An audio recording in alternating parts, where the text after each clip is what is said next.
ഗുരുവായൂർ ക്ഷേത്രം കിഴക്കേനടയിൽ പുതിയ ഗോശാല പ്രവർത്തനം തുടങ്ങിയ വിവരം എല്ലാവരും അറിഞ്ഞു കാണുമെന്നല്ലോ വിശ്വസിക്കുന്നു. കഴിഞ്ഞ ദിവസം ദേവസ്വം മന്ത്രി ശ്രീ PN വാസവൻ അവറുകളാണ് ഗോശാലയുടെ ഉദ്ഘാടനം നിർവഹിച്ചത്. ക്ഷേത്രം കിഴക്കേനടയിൽ ഗണപതി ക്ഷേത്രത്തിന് സമീപമാണ് ഗോശാല സ്ഥിതി ചെയ്യുന്നത്. പുതുക്കോട്ടയിലുള്ള AV മാണിക്യം ട്രസ്റ്റിൻ്റെ പേരിൽ ശ്രീ പാണ്ഡിതുരയും അദ്ദേഹത്തിൻ്റെ കുടുംബവുമാണ് ഇതിൻ്റെ നവീകരണവും ഗോക്കളുടെ സമർപ്പണവും നിർവഹിച്ചിട്ടുള്ളത്.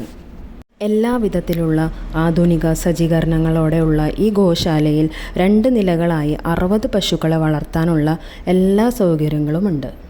മുകളിലത്തെ നിലയിൽ ഇതിൻ്റെ ഓഫീസും സ്റ്റോറും, ഡോക്ടർമാർക്ക് ഇരിക്കാനുള്ള സ്ഥലം, ചികിത്സാ സംവിധാനങ്ങൾ, പാൽ സൂക്ഷിക്കാനുള്ള എക്യുപ്മെൻറ്റ്സും ഇങ്ങനെയുള്ള എല്ലാ സൗകര്യങ്ങളും മുകളിലത്തെ നിലയിലുണ്ട്.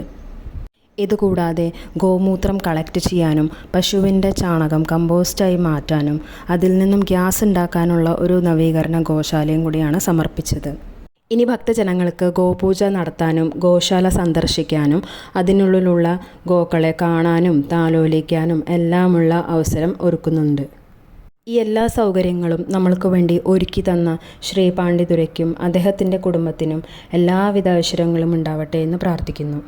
ഹിന്ദു വിശ്വാസത്തിൽ പശുവിന് അത്യന്തം മഹത്വമുള്ള സ്ഥാനം ലഭിച്ചിട്ടുണ്ട്. അതിനാലാണ് അതിനെ ഗോമാതാവ് എന്ന് ആരാധിക്കുന്നത്. പുരാതന കാലം മുതൽക്കേ തന്നെ പശുവിന് ധാരാളം പുണ്യബലങ്ങൾ നൽകുന്ന ദൈവിക മൃഗമായിട്ടാണ് കണക്കാക്കപ്പെടുന്നത്. ശാസ്ത്രീയമായി നോക്കുമ്പോൾ പശുവിന്റെ സാന്നിധ്യം മനസ്സിനും പരിസ്ഥിതിക്കും നല്ല സ്വാധീനം ഉണ്ടാക്കുന്നു. ചാണകം ഭൂമിയിലെ പോഷക തത്വങ്ങൾ പുനർനിർമ്മിക്കാൻ സഹായിക്കുകയും ഗോമൂത്രം നിരവധി ഔഷധ ഗുണങ്ങൾ ഉള്ളവയുമാണ്. അത്തരം ഗുണങ്ങളാൽ തന്നെ പശുവിനെ കാമധേനു എന്ന പേരിലും വിളിക്കപ്പെടുന്നു. അതായത് എല്ലാ ആഗ്രഹങ്ങളും നിറവേറ്റാൻ കഴിയുന്ന ദൈവികമായ ഒരു മൃഗം. പുറമെ പശുവിനെ ദൈവികമായി കണക്കാക്കുന്നതിന് കാരണം മനുഷ്യനെ അതിന്റെ ആത്മബന്ധം കൊണ്ടാണ്. പശുവിന്റെ സാന്നിധ്യം പരിസ്ഥിതിക്ക് പല രീതിയിൽ ഗുണകരമാണ്. അതിന്റെ ഉത്സർജനങ്ങൾ കാർഷിക ഉപയോഗത്തിന് സഹായകരമാണ്.